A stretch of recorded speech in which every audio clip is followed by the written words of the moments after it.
don't believe in the myth of quality. Right? That's what these photos say. Don't believe in the myth of quality. You heard it a little bit this morning from Endemol. We're getting to the point where the internet can support high quality content, as if this has all been nice, a kind of placeholder, but now the professionals are coming in. It's not true.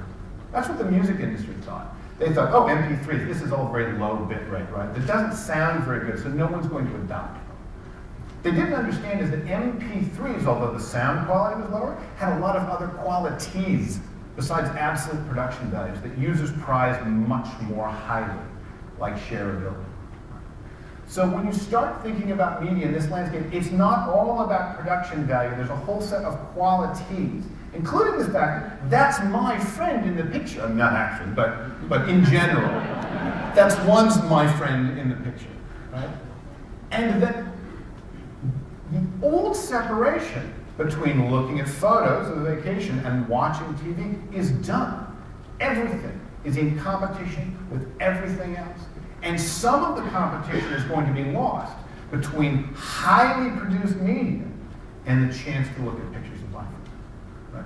So this is an environment, having broadcast and communications patterns fused, means this is an environment where multiple kinds of value are now in constant contention and are no longer separated by being able to differentiate them by the mode of carriage. TV and the telephone have now fused as a pattern, and we've also got the many-to-many pattern, new in the history of media, a group communications program.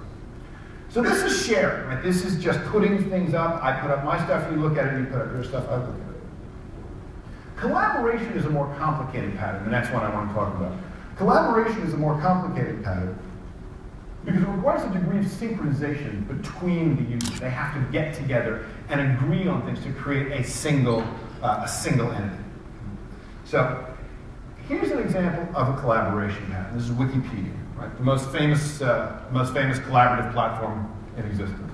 And the article on Doctor Who. It is, as you can imagine, quite good and quite thorough.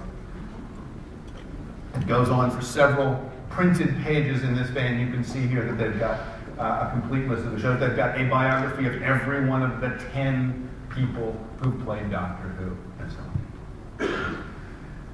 So this is sort of exhibit A for bottom-up hive mind production. Right? And if you look at the attention this article's got, right? Nearly 9,000 edits. Over 3,000 people contributed. So it's about 3 edits a piece. Right? And so it's easy in this sort of hive mind notion to think, oh, well, these people all just came together, they shared what they had to say, everybody did their bit, and this little pile of pebbles sort of grew up into this edifice. That's not what happens at all. If anybody uses the word hive mind around you, banish them from your office, because it's not an accurate assessment of any large-scale collaboration.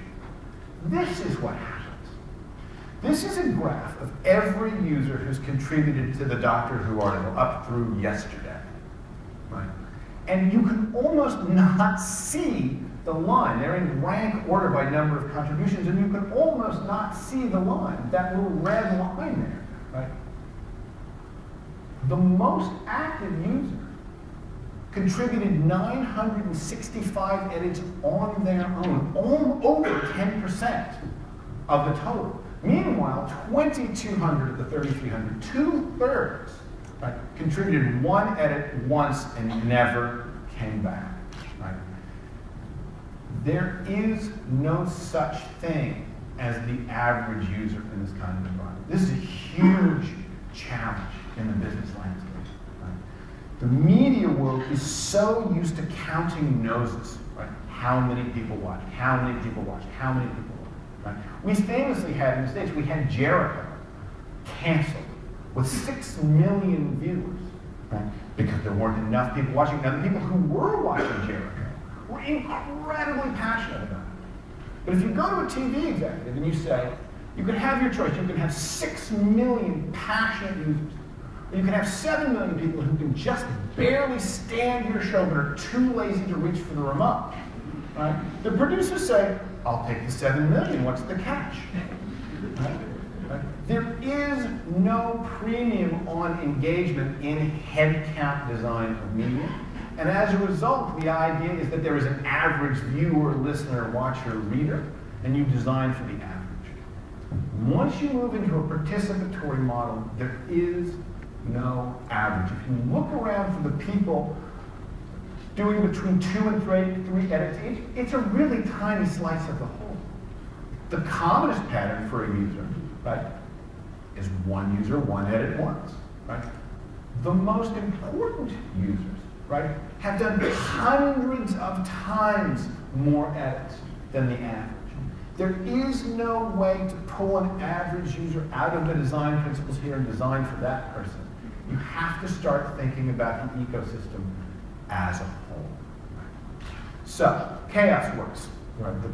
The dean of Doctor Who, right? 965 edits on there. So you go to the Chaos Works user page, right? Everything that user list is working on is about Doctor Who. Every page they've touched is about Doctor Who. They have contributions to Doctor Who, the Doctor Who article, Doctor Who characters, Doctor Who companions, and so on. And then down the right-hand side, we get some biographical information. Speaks and writes Mandarin, is a lawyer, has a degree in art history, right? A completely extraordinary individual. And so you say, oh, I get it. The person most responsible for integrating the contributions of all those random people who dropped one little bit of content in here, that was a fluke. Like, you couldn't have found this person, right? They just happened, and they happened along and joined this Wikipedia page, and as a result, it came together. But here's the thing about Wikipedia. If you operate at large enough scale, which is to say, if you assume there's an environment in which there's a cognitive surplus, you don't have to know who the person is in advance to know that they're out there. Right? From a New Yorker, this is the pizza by the slice principle. I grew up in the Midwest. I made pizzas in high school for a living. I knew how you made a pizza, right? Somebody came in, they told you want a pizza, you went back, you made them a pizza, 20 minutes later they had a pizza. My parents sent me to New York at 16, and I encountered pizza by the slice, and my eyes were opened.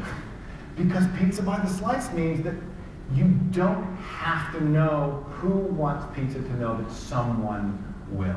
Low probability events times many occurrences are high probability.